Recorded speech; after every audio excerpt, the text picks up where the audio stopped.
Hi, how are you today? This is Tony Man coming at from East Central Indiana Urban Podcast with another episode. And today I have a couple of friends online who are going to discuss some politics and how things are looking from a political lens for us and amongst your East Central Indiana urban communities. And I think that our first friend. It was a local from Muncie, Indiana, and I'll bring her in now. Her name is Kat Cary, and I'll let her introduce who she's bringing along with us. Okay. Hey, Hello, Kat. everyone. Hello. Hey, Kat. Hey, I was just telling everybody how I was bringing you on, and you had a friend that you were going to bring on it with us that was a local here or from the state of Indiana, who's a representative on the political lens and doing big things. So, just wanted to see if you wanted to introduce her and bring her on today. Well, thank you, Tony. I would like to bring to everyone today is Miss Sue Errington. Miss Sue Errington is one of our not US, but she is our state representative for East Central Indiana District. So I'm bringing her on today because there's a lot of questions, concerns going on among people in the community. So all I want Miss Sue to do today is basically just talk and tell us what's going on at the state level and what and how this is going to affect East Central Indiana residents. So welcome to the show, Miss Sue. Thank you, Kat, and thank you, Tony. Glad to be here. Um, I represent House District 34, which is almost entirely Muncie. A little bit outside of city limits, but mostly Muncie.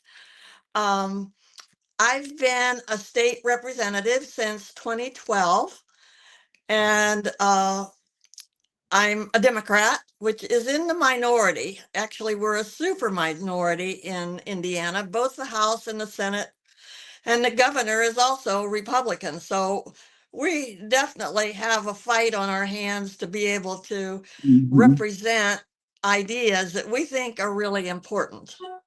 The state legislature here in Indiana is what they call a citizen legislature. In other words, we're not full time. And we are in the State House from January till the end of April in the long session, which is this one. This is when we do our budget, and that's what makes it the long session. In the short section, which will be next year, we're there from January to the middle of March. But right now, we're halfway through the first half. Mhm. We are halfway through the session. So on Monday, we go back and start again. Now, in the first half, the bills that were filed in the House, if they made it through the House, then now they are over in the Senate and they will deal with it. And the same thing with the Senate. Bills that pass the Senate side are now in the House, and we will work on those bills. Not all of them will get in. And for example, I think there were over 1,250 bills that were introduced. And of that, 300 and some made it out in both the House and the Senate. So you can see Mhm. there was a lot of winnowing down. And the person who does the cutting is the committee chair. They have a lot of power because if they have a lot of bills, like the Public Health Committee in the House has, 80 some bills, and they couldn't Mhm. possibly get to all of them. So the chair decides which ones are gonna pass on to get a hearing in the committee. So once they get a hearing and the committee votes on it, if they vote yes, enough of them, the majority, then it goes out to the full chamber, the House or the Senate, whichever the Mhm. bill is in.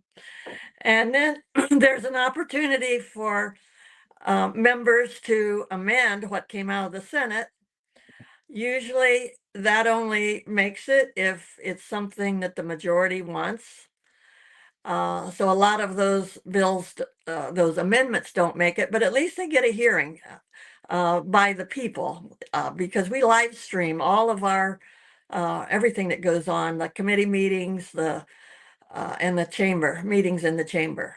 So then after that, which is called second reading, it goes to the last stage, which is a vote on the final version coming out of the House or the Senate. Mhm. And then that's what goes across the state house to the other chamber. And they start all over again. Mhm. The last big bill to make it over was the budget. And that always starts in the House Ways and Means Committee. And it was a Republican budget. The How big was the Democrats, budget? What kind of budget are we talking about? What size? $46.7 billion. In Lot of Indiana, Mhm. money. in Indiana alone, That's just for Indiana. Yes. $46 billion. But can you talk about some of the big expenditures where that budget was given to? Well, a lot of it is in education. That's about Mhm. 55% of the budget. Mhm. Medicaid is becoming more and more a big ticket item. It was the next biggest budget item. But there's a big fight over how that money is divided up in those categories, especially in education. Because, and let me say that the Democrats in that second reading, that's the time when we put in our budget. And ours looked really different from what the Republicans wanted. Mhm. But they had about the same bottom line. And they were both, balanced budgets. But we had different priorities. For example, let's just take education. One of the Mhm. big the Republicans spread the money around among the public schools, the charter schools, the private schools that get vouchers. So taxpayers are now paying for people's private education, mostly religious schools. And then there Oh. are the virtual charters schools, which are all online. Um, so they divided it up that way, and they said we've got 2% for education, but the part that went to the public schools is not 2%. And what the Democrats did, what the Republicans are doing is expanding the vouchers so that everybody can get one, including the wealthiest families in Indiana. You no longer have to be, currently it's 200, just about $250,000 income for a family of four can get a voucher. That's a lot. Yeah. Let me ask for the urban Indiana, ECI urban Indiana community. When you talk about less than 2%, maybe less than 1.5% of a $40.2 billion budget, and then when we know that this district has dropped in recent years or definitely past history in terms of the educational standing in the state, how and what can we do to correct it? What's being done to correct that? Because I'm lost by that because I thought Indiana or Muncie at least had a decent school system, but it seems to have dropped, and now it's comparable to like a Gary school. So I'm like, how can Mhm. what's Well, what would you say to that? our educational, the quality of our education is good. The finances are our problem. And Mhm. this Republican budget, Muncie schools would not get 2%. We get much less than that. Now, the Democrat version, we did not give that extra money to vouchers for the highest, the wealthiest people in Indiana. Mhm. I compare it to what Trump is doing with his tax, uh, his tax bill to give more tax breaks to the wealthy.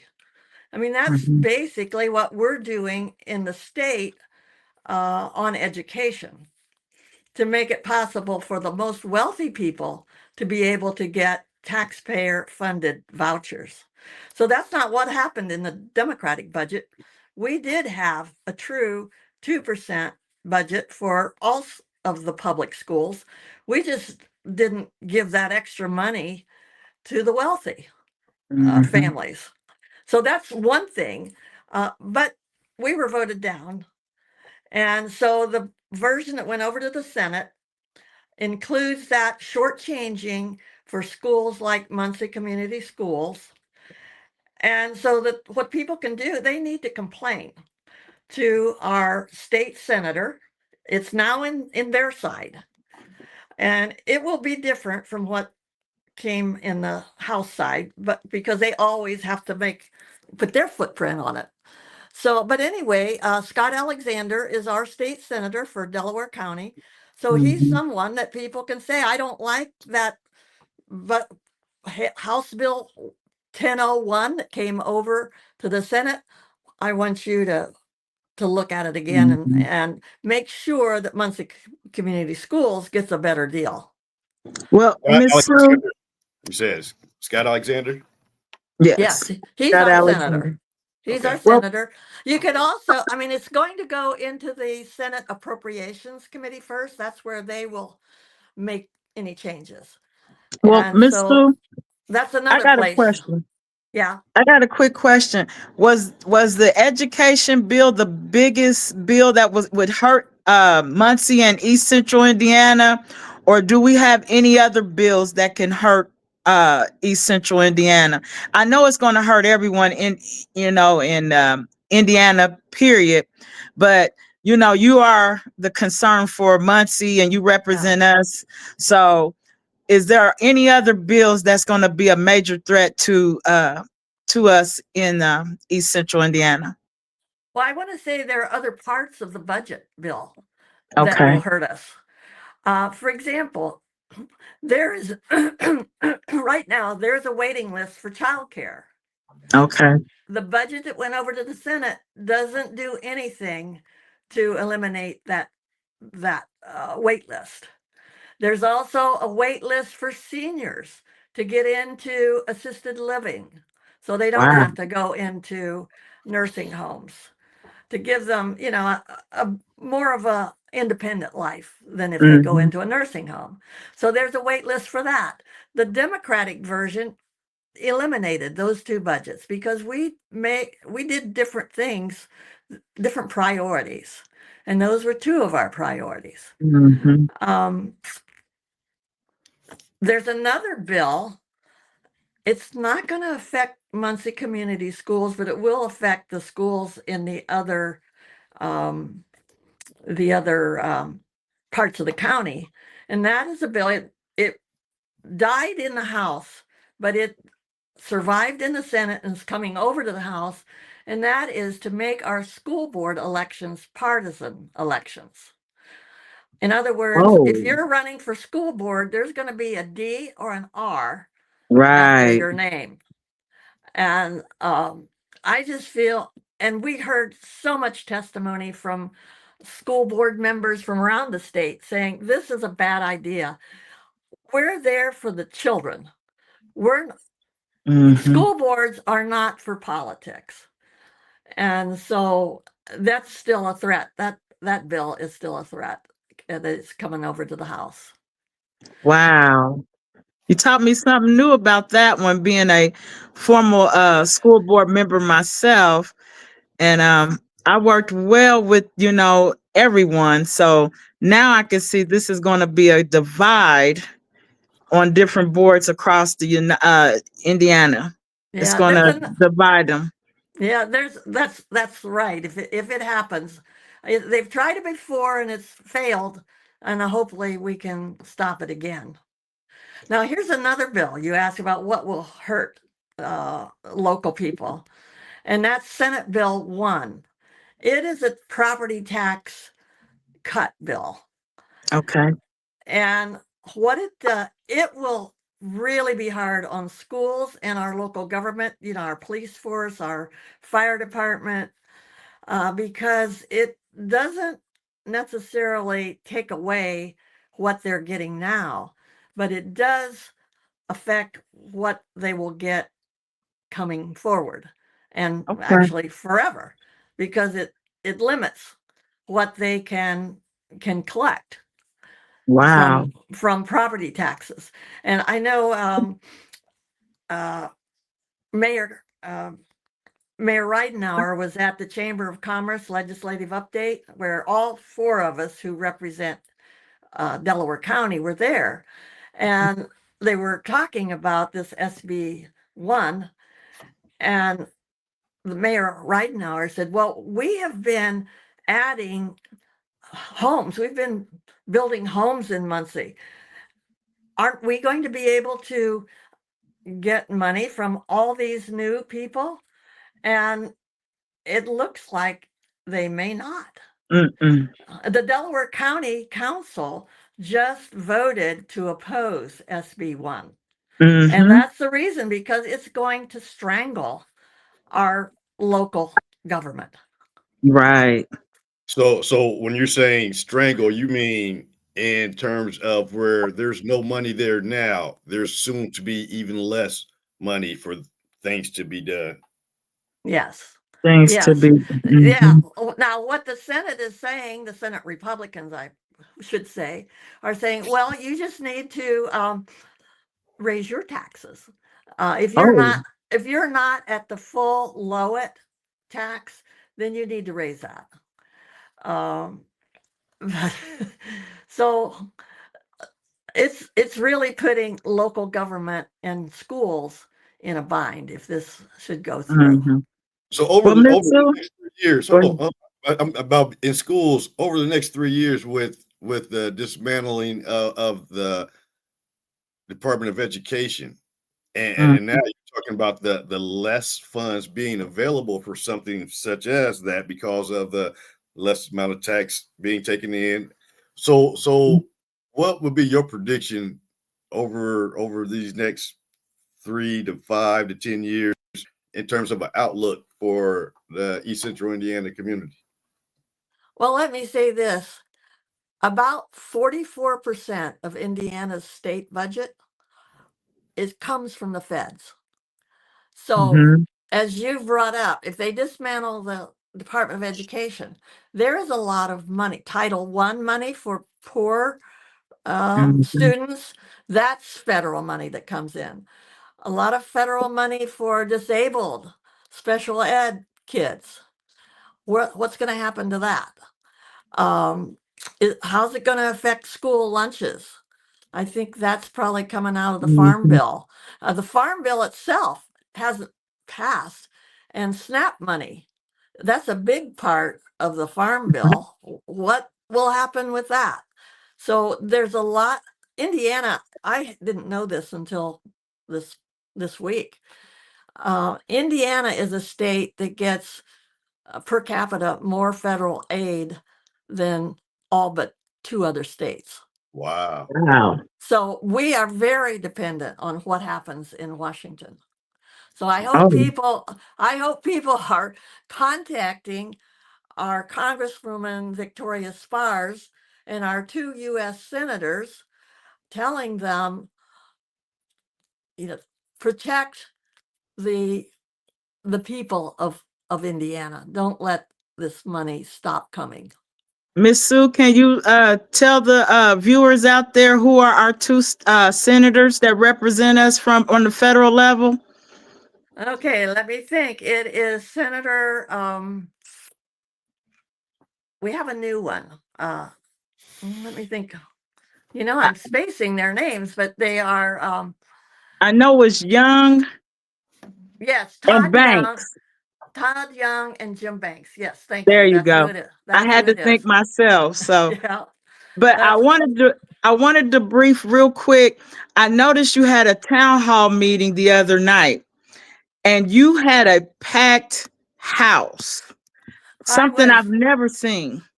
Me neither. I was blown away. I thought if we had 50 people, that would be a big crowd. There Yes. was 180 people, at least. They were, they were standing outside waiting to get in the Yes. doors. If you So saw what? that on Facebook. Yeah. So were they there? Did they complain, or were they concerned about what's going on a? Absolutely. They are concerned about, what's happened at the state level. They're worried about, especially worried about what's happening in Washington, Uh-huh. because they see that every day on TV and And they know that's in going to social trickle media. down to us. Yes. Yes, and they were worried. They're upset. They want to know. They want to take action.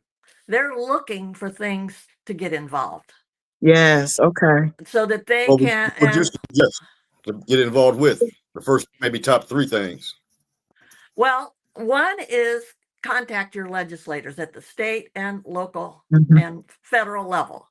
The ones the in Congress and the U.S. Senate, they have websites and they've got their telephone numbers there and also their how to contact them by email. Um, there is a group going to Congresswoman Spar's Muncie office on Tuesday at noon to tell she won't be there, but they're going there to tell them the staff what they think And and that's their Tuesday, concerns. March. What date is that? March what?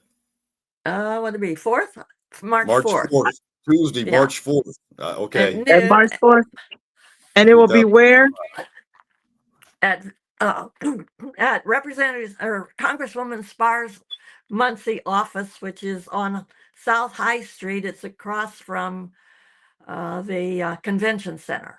Got you. Now, there's another march going on in Indianapolis. It'll be huge. Um, it's one. There's an organization that's called 5051, 50 state capitals, 50 states, one voice. And they've already had at least one of these demonstrations or marches. And now they're having a second one on Tuesday at the state capitol. I think they'll be all be outside, but that'll be a march. So if people want to, you know, join in with others for that, that's going on. So the Well, march will be happening simultaneously as the meeting or the visit to the office in Muncie. Yes, yes. Okay. The person who's organizing the one in Muncie is actually from Alexandria. She's okay. a she's a woman who has contacted Congresswoman Sparks' office several times asking, when are you going to have a town meeting? And hasn't gotten any response. So she decided, okay, I'm going to go to the office and tell them, my concerns. And she's taking friends and she put up a poster. She didn't get on social media because she doesn't want it to be a demonstration, but she thought it was something that if you can't get down to Mhm. Indianapolis, maybe you can get to the Muncie office of Congresswoman Spars. So Sparks is not she's not even making appearances or not explaining anything to the voters at all, huh? Well, apparently hasn't done it satisfactorily anyway. She hasn't had a town meeting, that's for sure.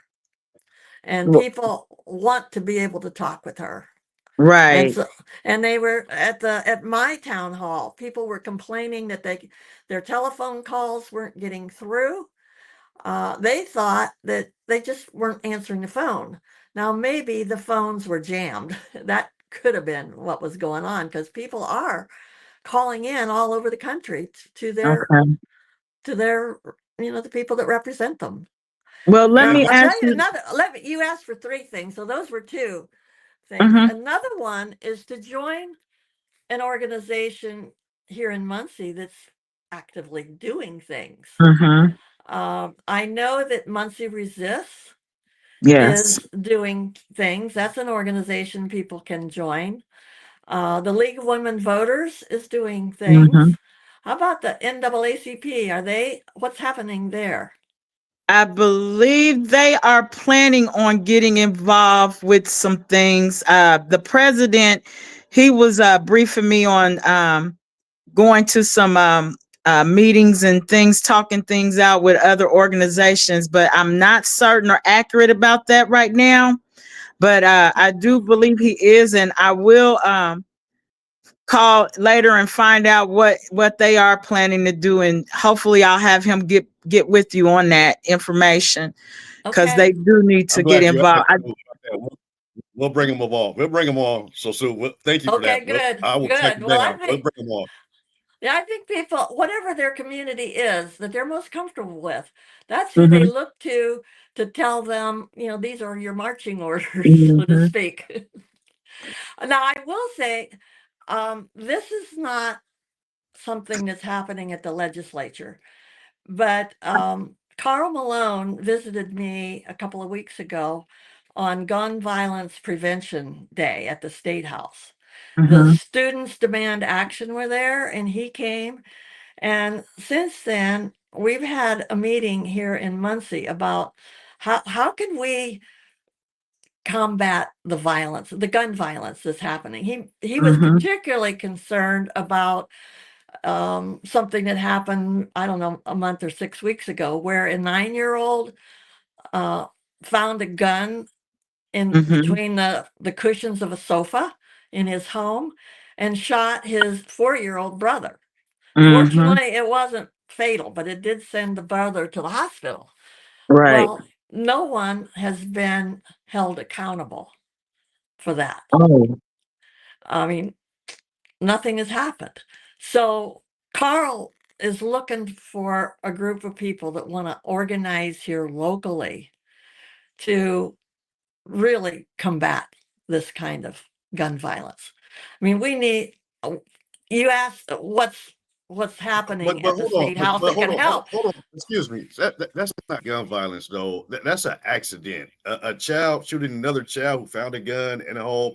That's not gun violence. That's a tragic accident. There's plenty of Yeah. other gun violence that happens that needs to be addressed. I totally agree, but I just wanted to make sure that we recognize what gun violence is and what it isn't. And when you say nobody's been charged, well, with accidents occur and no one is to blame or to charge. That happens, Well, but gun was it violence is definitely a problem.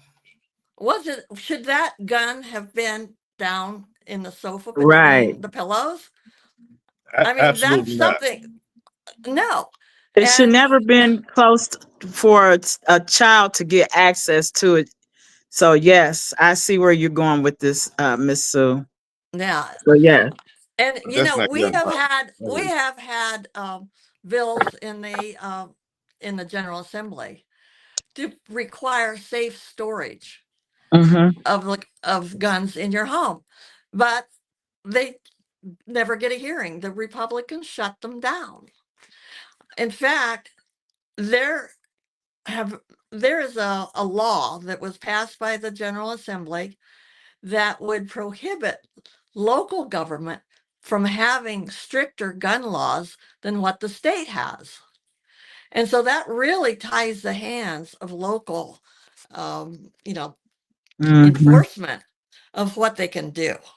So there's a lot that really ought to change at the state level to allow local people to do what they need to do to keep our community safe. Right. Well, Miss Sue, I would like Great. to just say thank you. You have been a fighter for all of us in the East Central Indiana for a Thank you. very long time. And I am very proud of you, lady, because you have been doing what you can. And and I want people to know that your Thank you. hands and the Democrats have their hands have been tied. People don't understand how that works until they are actually down there to watch it for themselves. So I'm glad you came on here to explain how things work. And yes, I can second that because Thank you. I've been down there with you a few times. Yes, you So I've have. watched it. So I just want to thank you for coming on this show so we can get this word out for people to understand and know what they need to do. And Yes, we do need to stand and fight. We do. And I'm glad. And please come back. Please come back. And Okay, thank yes, you. we will definitely have you back on here to talk. We may have you back after the sessions are over. Well, that'd So be good. so Because stand by. then we'll have a final budget. We'll know what's in it and what's out. Yes. So yes, we'll have you Hey, come back hey, so you can explain it. Okay. before you go, real quick, can you talk about what we were talking about off air, where there was the recent Democratic Oh, voting yeah. session Um, election?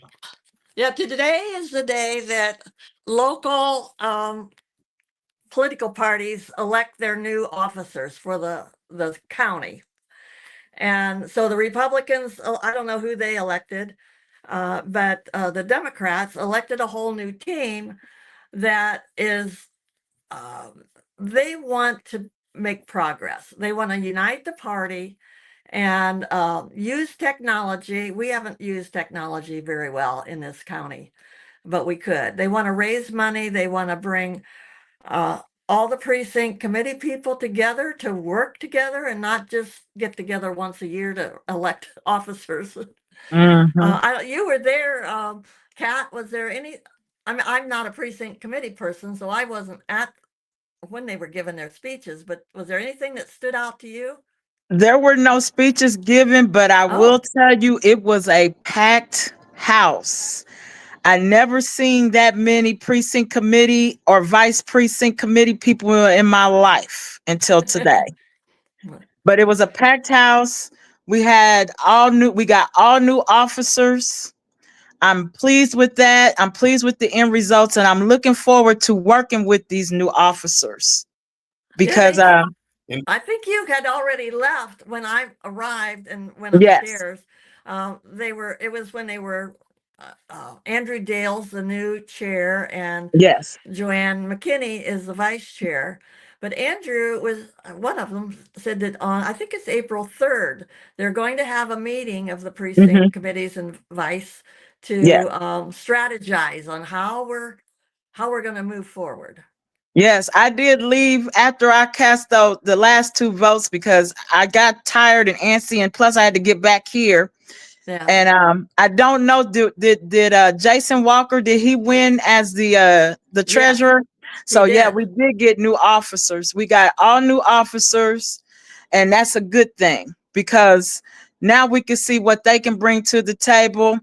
The biggest gripe from Democrats all over East Central Indiana, especially in the Muncie area and Delaware County, was we got tired of getting our butts kicked in races. Yeah, exactly. So now we're trying to see if we can get new people to strategize and to bring some, some differences to the table that can be effective to work in the upcoming elections. Yeah. Yes. And then I think next Saturday, the district elections take place. Okay. That would be like the new district chair for 5th district that we're in. Okay.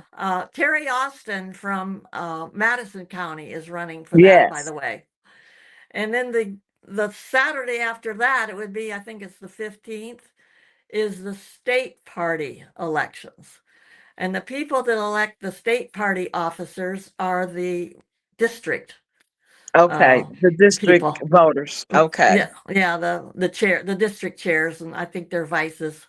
Annette Craycraft was saying that there are 33 people who elect the new state officers. Okay. Well, once again, I'd like to thank you for coming out. We'll be on standby because we will bring you back on here sometime in early May for you to discuss how things went down at the State House, because I'm sure many people want to know. And you may need to have another town hall meeting after things end, because people are very curious now. They are, Even and though we got I'm actually glad they are now, because you and I, we were out there trying to tell people. So now they're seeing things. Now people are very worried and concerned. So yeah, people. For those who are curious, and maybe not. I had two more things I wanted to say to you, Okay. Sue, before we left, but I'll say them right now. That way you can just get them in. But one is I really would like to let you explain to some that don't know, like what has been your biggest achievement over the past 15, 20 years that you brought for people, for us. And also, I was doing some research and I seen how you are championing and leading the way for medical marijuana in Indiana. So can you talk Oh, about Yes. those things, please? Yes. yes. Have you seen the new blog that I was interviewed? This guy, he's from Muncie. He grew up in Japan, but now he lives in Muncie, and he interviewed a variety of people, including me as a state legislator. And I have an email that just went out, and at the end of it is this, the interview with all of us that were on that. You would enjoy that. Okay, Okay. I look Look forward. for it. Where's it at? Where can you point us out to it? Um, You said it's a blog. yeah, it's my email, my legislative email that I Yeah, go to do. the I do a monthly newsletter, and are you on my list? yes, I get it every month, and you break down everything that's going on and what's happening and how we can get on board and all that. So yes, you do send that out. She also sends out on different times, basically really before the legislation start, is her opinion that she wants you guys to give, and I Yeah. always fill that out and give her my opinions, and she knows how I feel in regards to the marijuana. I don't even want them to stop at medical. I want them to do recreational because that will bring in so much revenue, and Yes. that revenue can really build infrastructures that we have, because we have a lot of issues with sidewalks and streets and bridges, and they just don't realize by bringing that in there how much that money can benefit on renovating those things, because we get some of the baddest streets due to weather, Yeah. and, You know, and it's constant. at my town hall meeting, when it was in question and answers, there was a group of people at the back that this was their issue. They wanted to know what is stopping legalization of marijuana in I Indiana. agree. I agree. Now, I so All the want it's you to other answer definitely that. it's the Republican leadership, because the rank and file, there are several. I think in the House there were 8 bills that never got a hearing that dealt with marijuana in one way or another. And some of them were Democrats, some of them were Republican bills. And then there were some over in the Senate that never got a hearing. So it's the leadership that is stopping these bills from being heard in committee and then heard on the floor and passed out. so the What I current one you so the current one you have that was on the floor, because I saw all the thousand of bills that they had listed. Was that a bill that the chairman threw out? Uh, there was the one that people seem to be coalescing around was a Republican bill that was comprehensive. I don't Okay. think it included medical, but it was recreational. But it set up a cannabis commission. It laid out, how the retail would be, how the production, the growing. It was, very comprehensive. Okay. And it didn't get a hearing. That was in the House. There was another one over in the Senate, same way. Okay. So they got thrown out. Yeah. Well, they just don't realize there's your money for infrastructure right there. Well, they're not dumb people. They realize it, but they don't want it. And education. That money can help with education statewide Why, too. why, why, It could. why don't they want the money? This is a capitalist society, a I capitalist know. world. Why don't they want the money? Well, it doesn't make sense, but the things that they say is that we're not going to have it until it's off of Schedule 1 at the federal level, the DEA. So the DEA could take it off of Schedule 1, It's a Schedule I drug. That's how it's classified.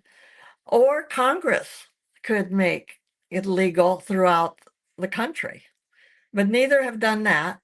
Now, another barrier is that the Prosecutors Association in Indiana has been very vocally opposed.